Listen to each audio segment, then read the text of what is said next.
Welcome back to episode 2 of the Iceberg series. Well, last we left off, Sarah was living with her 2 little robot friends, and she even started connecting with the local walruses.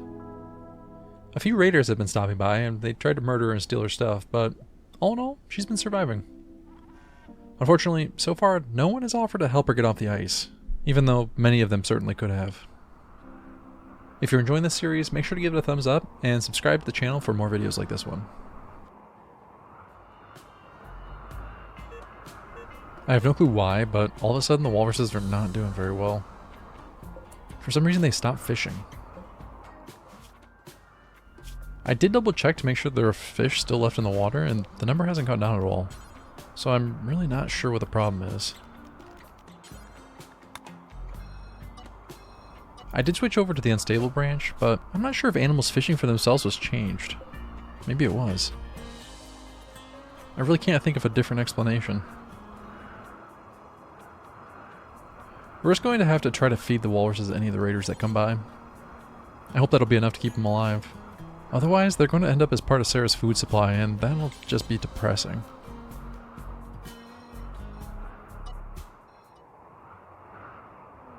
In better news, some visitors are passing by. Let's go out and see what they have to trade.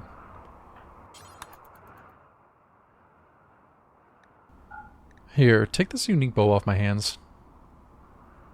I'm sure they'll appreciate it.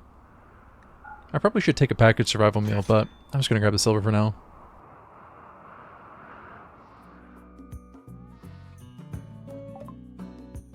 Biofuel refining tech is just finished, so let's see about picking something new to research. I think solar panels make sense now, so I can get around to replacing this wind turbine. Ideally, it would be nice to not have the raiders attack at every single raid. Wishful thinking.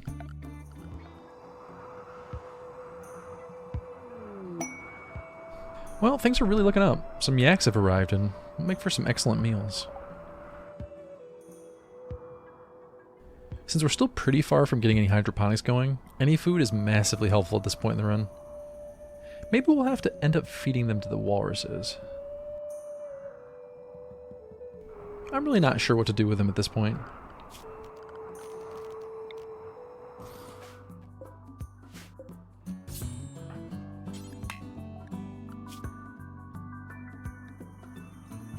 Well, Sarah isn't going to be able to slaughter them in the usual way, so she's going to have to go out and resort to using the charge rifle.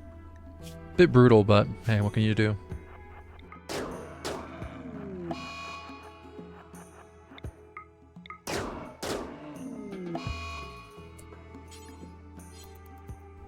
The walruses were so hungry that they immediately ran over and started eating. Poor walruses.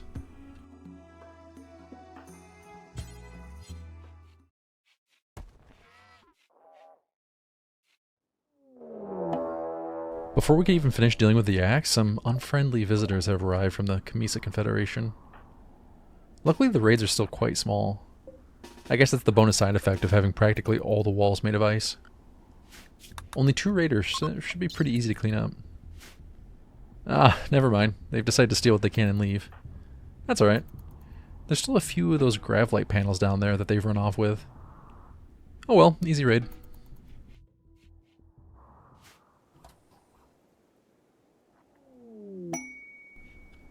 Looks like a quest just popped up for forced foggy weather, in exchange for a few different options. I'm going to accept the statue, I think. It's going to be pretty hard to get art otherwise, and I need to do whatever I can to increase the impressiveness of the main room.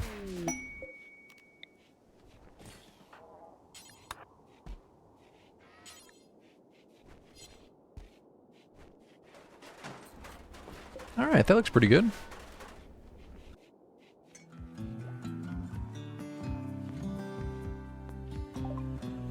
Solar panel tech has just finished up.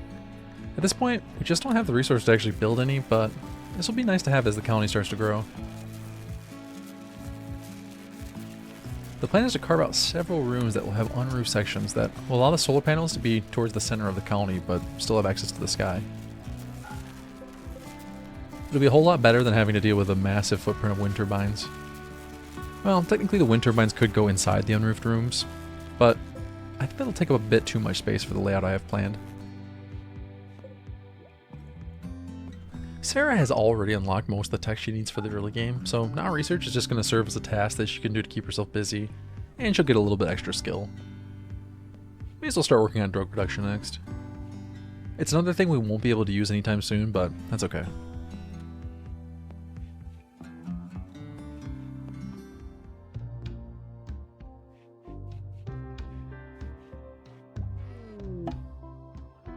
Oh, perfect. An animal migration of muffaloes is passing by. It is a bit risky to go hunt them since they can all aggro at once, and that's not great when it happens, but it's a risk worth taking. I'll send the robots down to accompany Sarah just in case all the muffaloes decide to attack.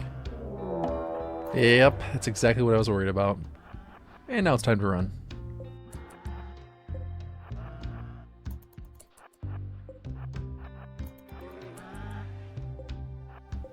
I hope the walruses will be okay out there. At least Sarah can door peek to try to get some shots on the muffaloes so they slowly bleed out.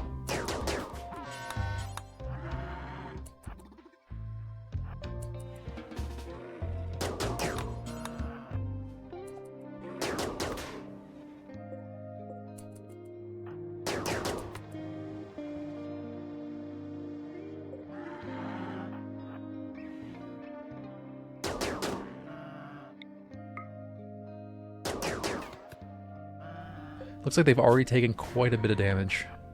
Just a bit more and we can leave them to their fate.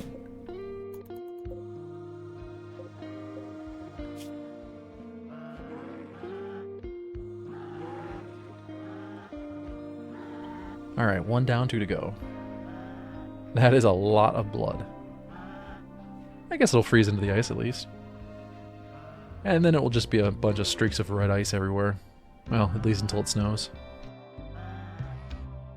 Sarah took a break from shooting and went back to researching, and look at that, she's already finished drug production.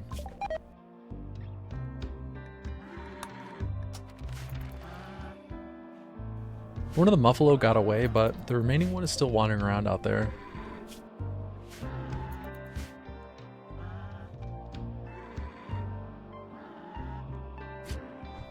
I'm not sure if the muffalo attacked Wally, or if Wally just got hungry enough to attack the muffalo. Probably the former, but I like to imagine that Wally finally had enough of the muffalo running back and forth and got sick of those grunting noises.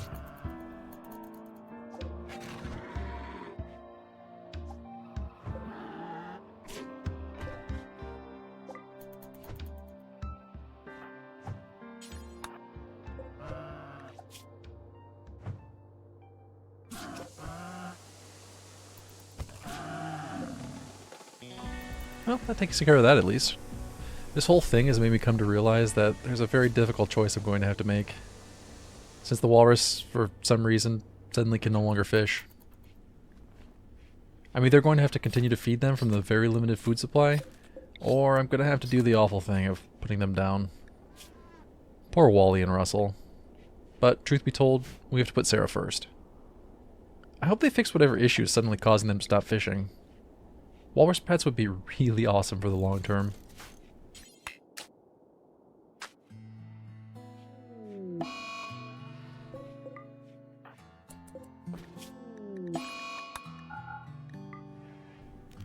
Well, at least she still has her robot friends. Those aren't going anywhere.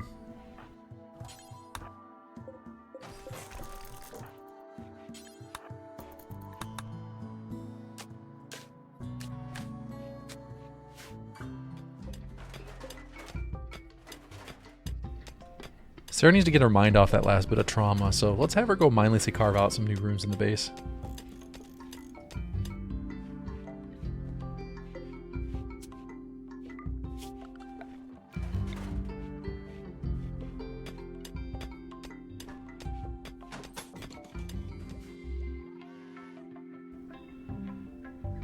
The construction bot still needs a name. There are a bunch of good suggestions, and now I just need to pick one. In the meantime, it's going to stay busy smoothing out these walls.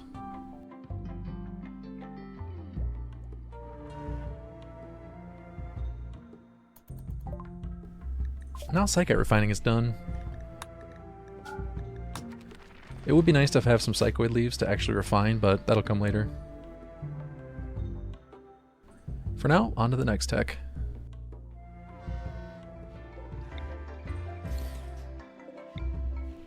We've got some extra resources sitting around, so may as well make some extra choke points to prepare for when the raids inevitably make it through the front door.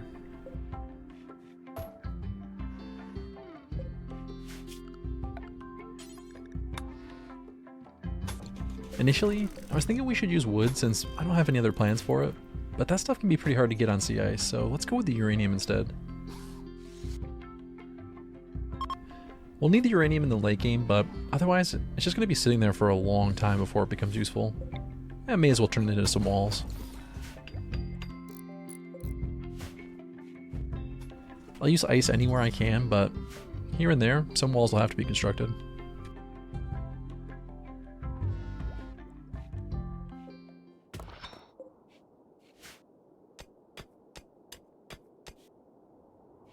I'm going to stick to the grid pattern that I've got going here, at least until we reach the edges of the iceberg. I'm not sure if I'll end up extending it into the water. It would be kind of cool to add some heavy bridges and then extend it further, if we need the room. Yeah, we'll see what ends up happening.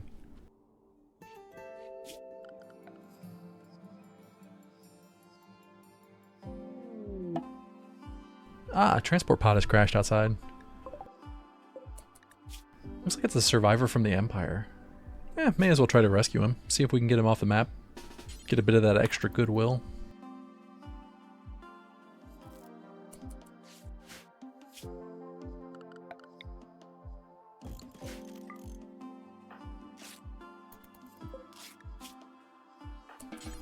Alright, his wounds are all tended. Let's get him back to the hideout so he can heal up a bit, and then we'll send him on his way.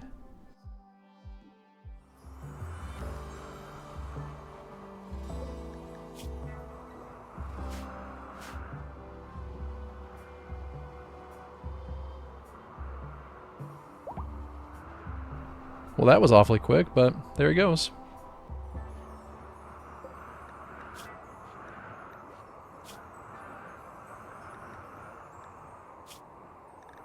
I hope he can make it to the edge of the map in this blizzard without falling over. That would be awkward to have to go rescue him again.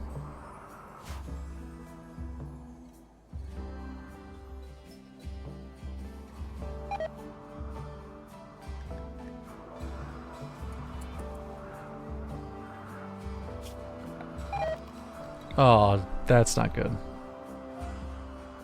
I thought the food storage room was going to stay frozen from the ambient temperature, but it looks like the heat from the bedroom is seeping in, causing the food to rot. I might have to add a cooler, or figure out another way to keep the room frozen before too much food is lost. For now, let's have Sarah remove a section of the roof, try to balance the temperature with the exterior.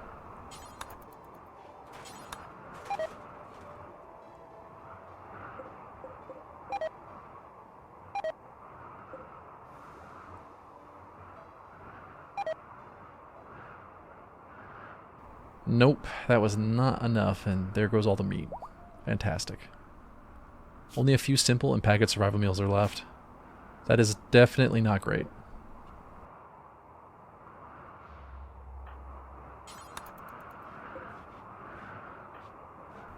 Well, this is going to be awfully traumatic for Sarah, but she's going to have to eat the walruses. No choice now.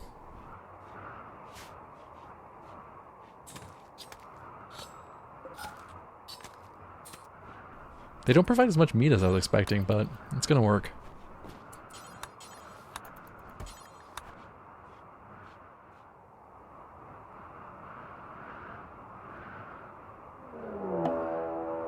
Immediately after that, a small group of raiders arrived in the south.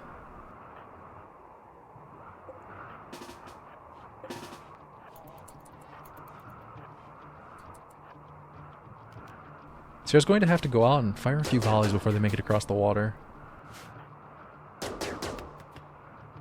Hopefully she can do enough damage to rout them before they get across.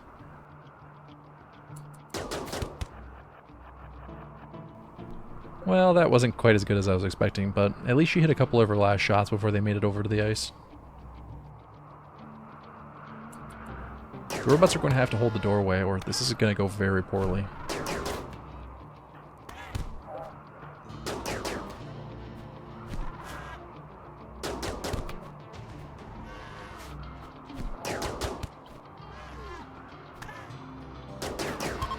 Between the bots and Sarah's charge rifle, they were able to make quick work of the two of them, and it sent the third one fleeing. Good work, robots.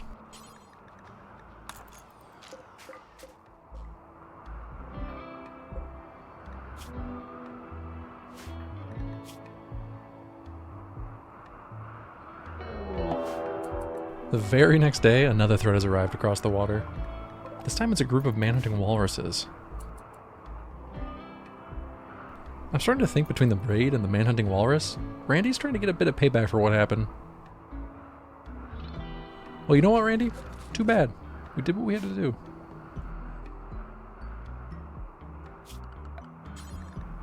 Honestly, this manhunting pack's really not that bad. Sarah's just gonna hide out inside until they get bored.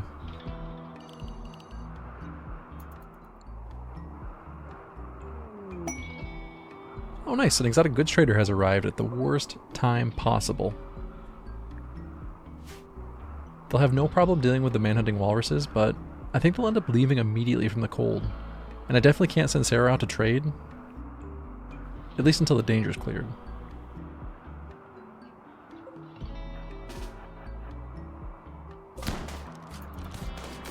Oof, one of the traders got taken out by a walrus.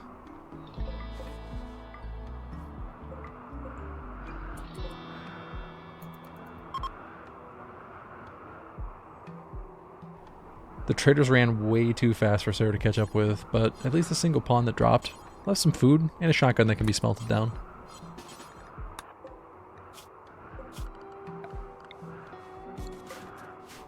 If we heal him up, he could potentially make it off the map for a nice goodwill bonus. At least there's that.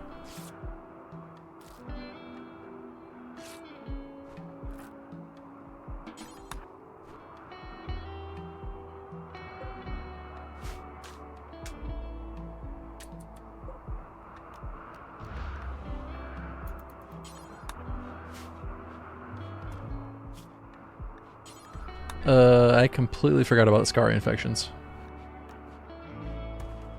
I hope this guy doesn't turn rapid inside the hideout. Sarah could tend him and try to cure the scaria, but honestly, I think the better idea is just get him out of here as soon as possible before he turns.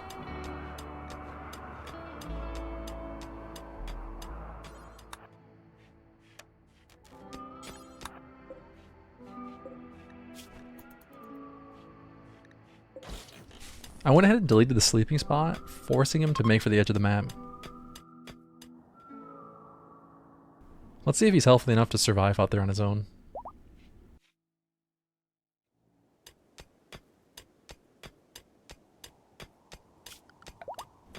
Awesome, he ended up making it off the map and we got 16 goodwill for our trouble.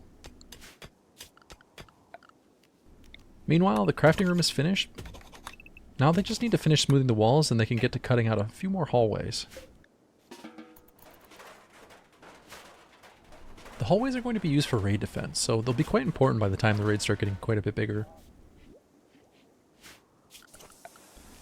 By the end of this, the raids are going to be pretty massive, and we're going to need plenty of room to fight. Oh, nice, a visitor has arrived. Let's see what kind of stuff they've got to trade. They have pemmican, and Sarah desperately needs food, so let's make a trade.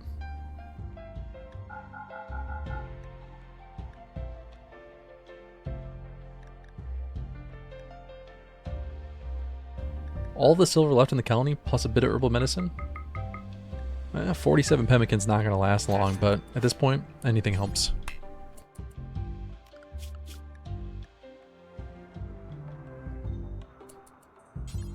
Left the pemmican out a bit too long and a snow hare has started to help themselves to it. At least the snow hare will provide a couple of meals as well. Alright, now it's time to get that pemmican inside. Then we can see about hunting the rest of these snow hare on the map.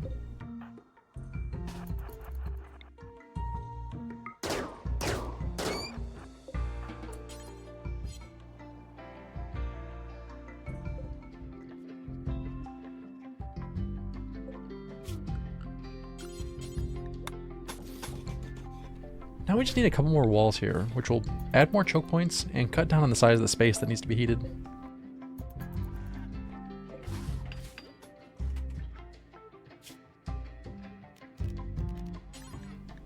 Until I get better material for doors, I'm just using the excess leather that I've got from hunting to throw in some animal flaps. They really aren't great, but they work in a pinch.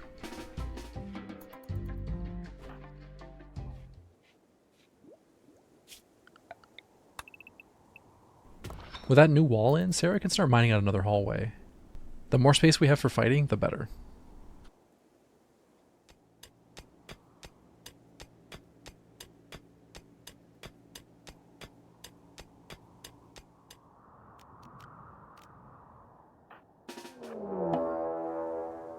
And now some raiders have arrived to interrupt the mining operation.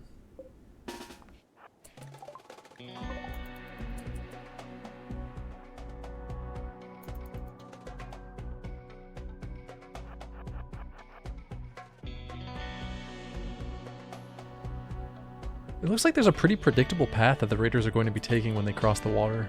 It keeps happening over and over. I really need to take advantage of that with some IEDs. I'd use traps, but we just don't have the materials for that.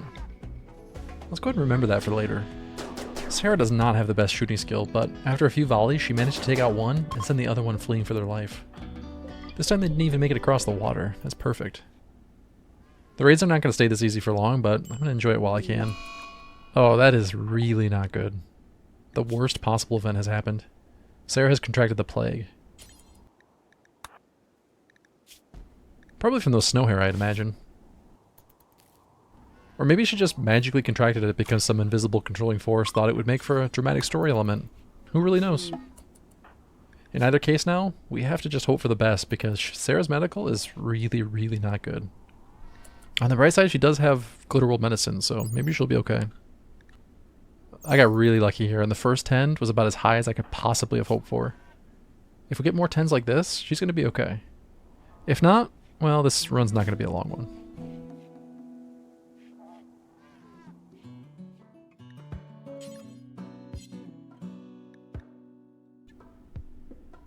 The first 10's almost expired, and she's at 26% immunity against 22% plague. That's really not a bad start. Let's skip ahead just a little bit here. She's up to 82.5% immunity with 80% plague. It's going to be really, really close if she's even going to survive. Okay, one more day has passed, and Sarah is immune, and slowly getting past the plague. That was way too close for comfort. The top priority at this point is to try to get food production secure and start adding in more pawns so we don't run into problems like this. I mean, there's still going to be the plague, but we need to make sure no one's self-tending it.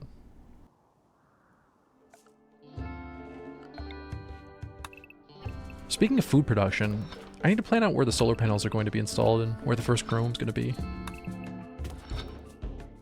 I think it makes sense to keep these two rooms central, so let's place them just to the north here. I cut out more wall than I needed here, but that's okay. It's easy enough to replace it with extra uranium that's sitting around.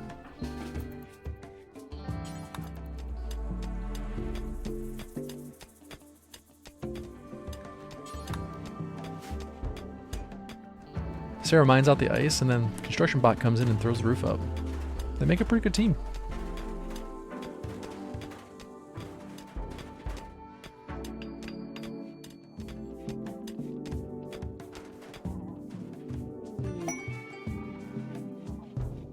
A quest has just popped up offering a volcanic winter in exchange for some items. The honor isn't a bad idea, but I think the plasteel makes a bit more sense here. Best case scenario, it gives almost enough plasteel to build a plasteel mini turret, and that would be massively useful at this point. Worst case scenario, it's enough to build a door, so that would be pretty good too. It entirely depends on how much steel we can get our hands on.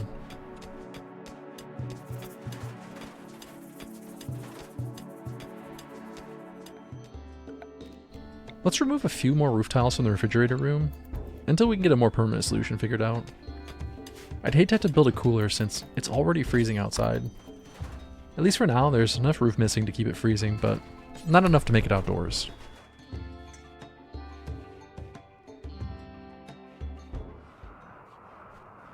Now Sarah's almost out of food, so it's time to cut up the remaining walrus. Desperate times call for desperate measures.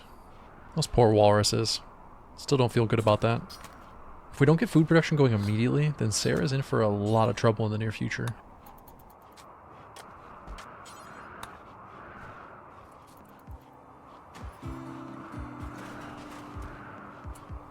It's a bit short-sighted, but let's deconstruct the robot stuff to make a hydroponic stable. It does end up wasting a bit of steel, but it's better than running out of food.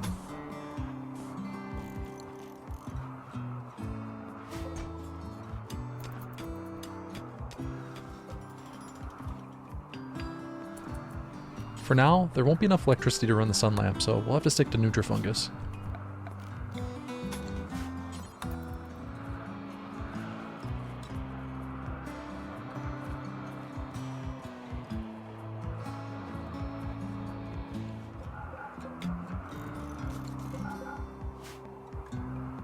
Once these solar panels get built, there's going to be plenty of power to run the sun lamp, and more on top of that. I could probably make the room a bit bigger and fit more panels in, but I want to stick to a pattern that can be repeated across the iceberg. It'll be easy enough just to add another power room when needed.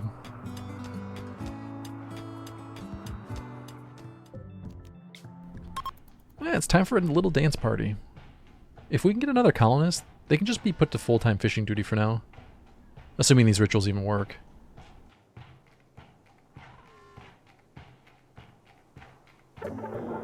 And the first one? Nope. It was terrible. Let's try again, though.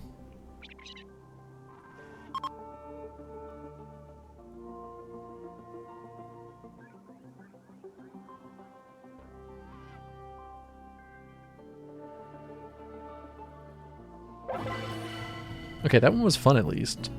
It cancels out the mood penalty a bit, but no new colonists.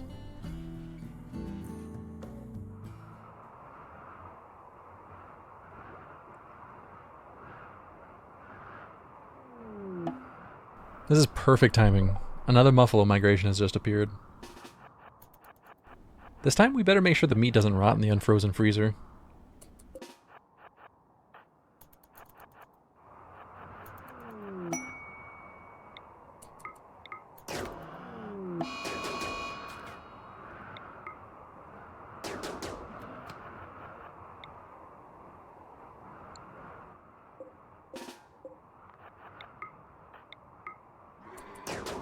The first muffle aggroed, but easy work.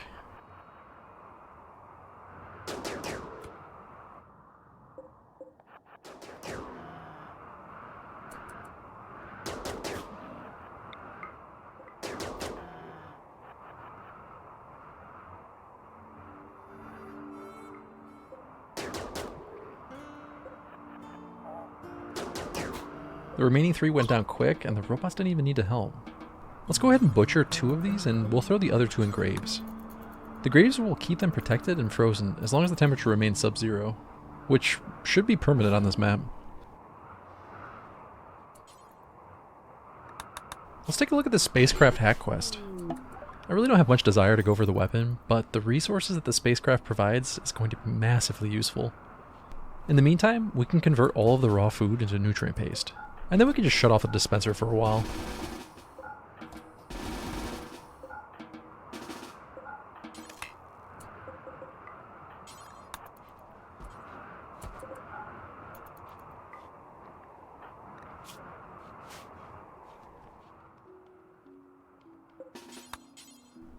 In addition to the spacecraft resources, I wanted to try to kill as many of the raiders as I can, and then take their weapons and smelt them down for steel. It is a bit ambitious, so let's see how it actually ends up going.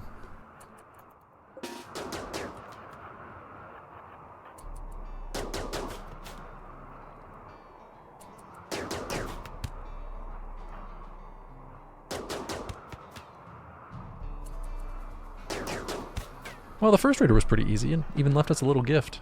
Neutromine and a bolt-action rifle.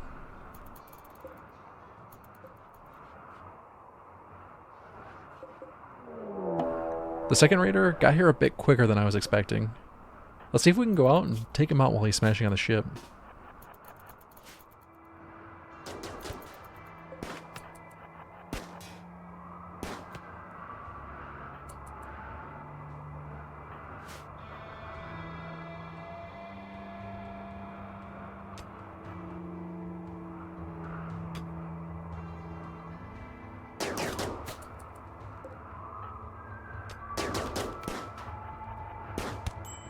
Ouch.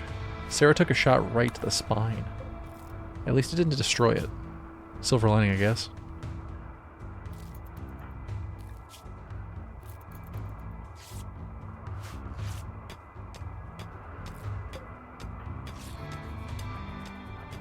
I think it's best if we just call it here on this quest and let the raider destroy the ship.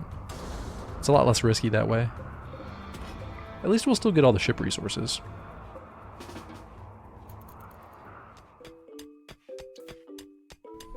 The Nutrifungus is really coming along quite nicely. And Sarah's busy at work carving out more ice. It's nice to have a biome where building more doesn't equate to more wealth. Well, she's not really building, but you get what I mean. We may as well use more of this leather up. Like I said before, those animal flaps are really not great doors, since they're designed for livestock to use in barns, but they do work in a pinch here, and I don't really have much of a use for the leather otherwise.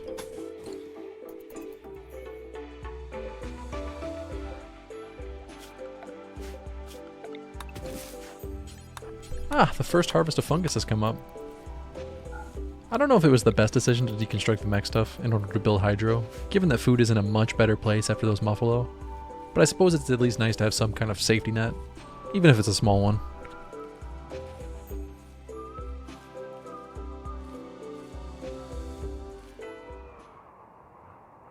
So far, Sarah has encountered a surprising amount of other people, but unfortunately, she hasn't found a single one of her crewmates yet. Adding to that list, another raid has arrived. The very first thing they did when they got here was to attack one of the manhunting walruses that had just arrived.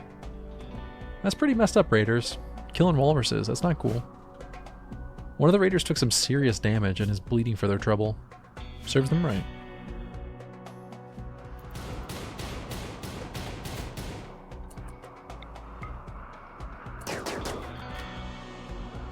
They managed to take out the remaining walrus, but immediately after, Sarah landed a perfect shot and one of the raiders is down. The remaining raider, surprise surprise, has gone right for the wind turbine. They've all been brainwashed to value the destruction of wind turbines over their own lives. Dummies. Well, that's another raid down and everything's still safe. Good work, Sarah. I really hope we can start finding a few of the surviving crew members from Sarah's ship. Certainly, if Sarah survived, then at least a few others survived as well.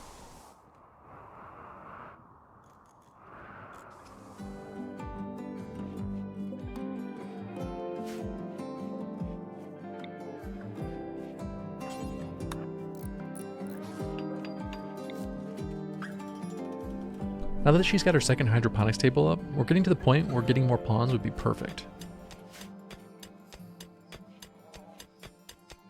I usually try to aim for 6 squares of hydroponic rice per pawn. It does require a sun lamp, but we'll get to that soon.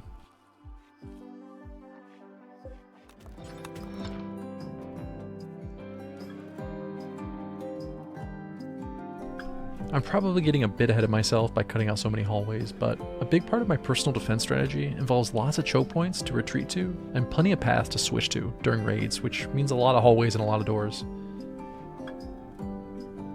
It has served me well on my other 500% run, so I'm going to continue to do that here.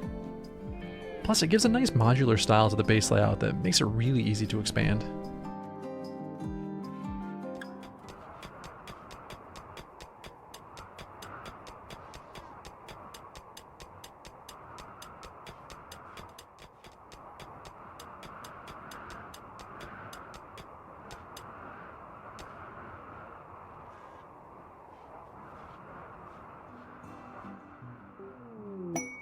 Cargo has just landed outside the hideout, and it's the best thing we could have hoped for.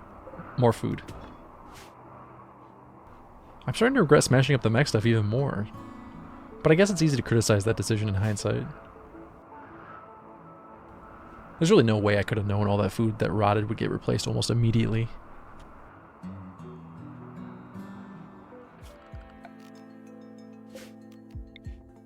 Let's go ahead and move the smelter over to the crafting room, and then we can move the resources in there.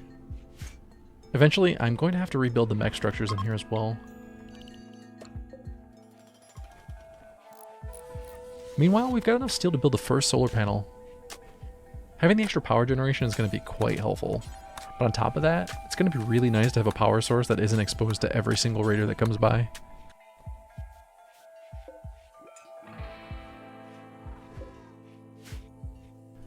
Well, the base is starting to look pretty nice. I think the layout fits really nicely inside the Iceberg.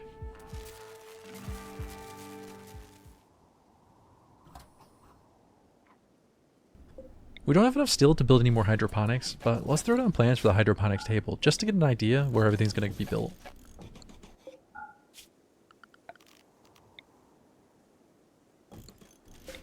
There are layouts that allow for more hydroponics to be built in the footprint of one sun lamp, but I like how neat and organized this layout looks. It is still possible to throw 4 more tables in, but it's going to be so long before I can actually build all these tables that I'm not going to worry too much about that for now.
Another quest has been offered to hack a spacecraft.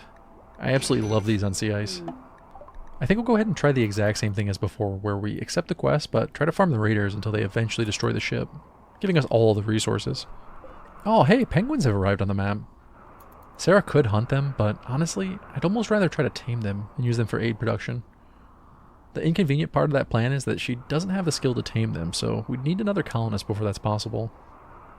That being said, the very next objective is to get another colonist, so let's let these guys live their lives out here, at least for a while, until we can attempt to tame them. Hopefully at least these guys can fish for themselves.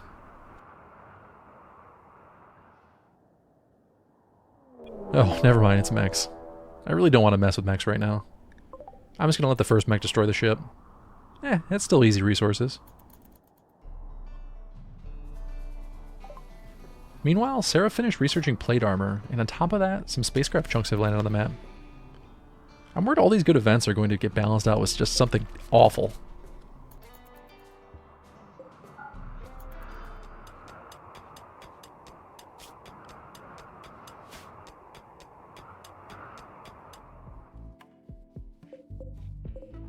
Sarah has spent more time mining out tunnels, and for now, I think this is going to be enough. At least until we can get a few more colonists, and then we'll need more room.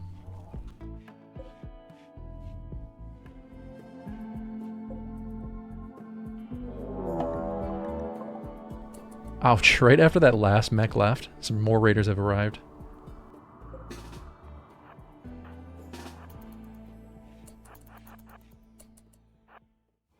This time it's a decent sized raid for the early game. 4 raiders against 1 colonist. At least she has the help of the 2 mechs. Otherwise, I'm not sure how she'd end up handling this one. I think trading shots out in the water like we were before is a bit too risky with 4 of them, so let's draw them all back to the doorway and take advantage of the choke point.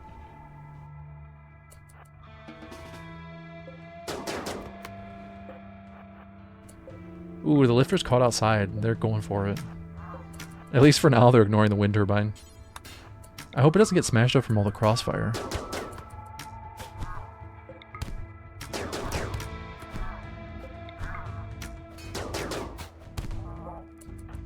The lifter was doing a great job tanking until they smashed its head in. RIP, little lifter. We hardly knew you. Luckily, the second raider died right after the lifter, so now we only need to take down 1 more, and then we're safe.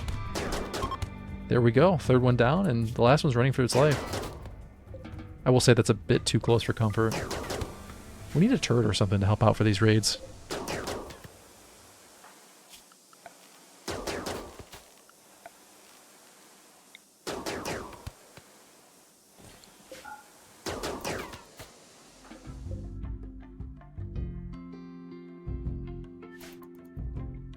Okay, this is going to sound a bit insane, but I really need to get that lifter bot back up.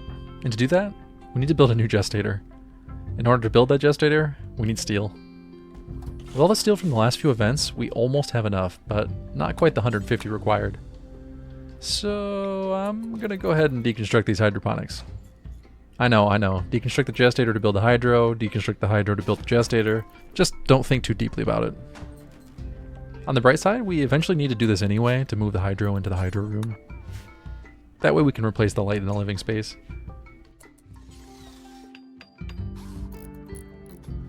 Everything's gonna be okay. The gestator's rebuilt, and now we can start resurrecting the lifter. There we go. The lifter's too important to leave dead.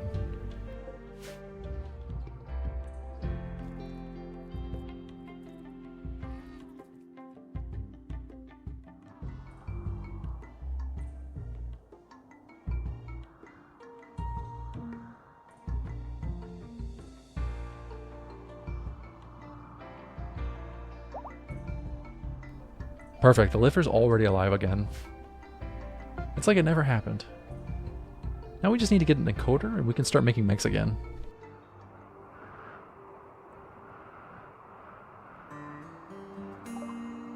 Flak armor tech is just finished. Given how many close calls we already have, I think it'd be incredibly handy to get Sarah a flak vest. Usually I try to grab one off a raider, but so far that hasn't been possible. Unfortunately, there's no machining table yet, and we definitely don't have the cloth we need, so it's going to take some work to get everything we need to start crafting them.